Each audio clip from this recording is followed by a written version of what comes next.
যদি আপনার বাড়িতে থাকে লাড্ডু গোপাল ঠাকুর তাহলে অবশ্যই মনে রাখুন এই কাজগুলি, কেননা লাড্ডু গোপালের পূজা করলে আপনার সমস্ত ইচ্ছা পূর্ণ হবে।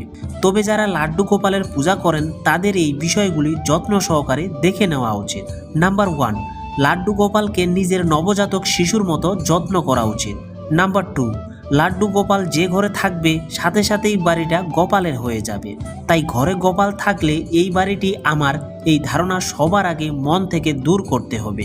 নাম্বার 3, লাড্ডু গোপালকে প্রতিদিন স্নান করাতে ভুলবেন না। যেভাবে পরিবারের অন্যরা শীতে গরম জল এবং গরমে ঠান্ডা জলে স্নান করেন, গোপালেরও সেইভাবে স্নান করাতে হবে। স্নানের পর গা মুছে পরিষ্কার পোশাক পরাতে হবে।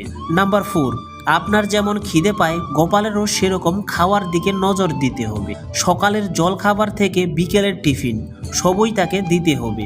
ঘরে বিশেষ কোনো রান্না হলে গোপালের জন্য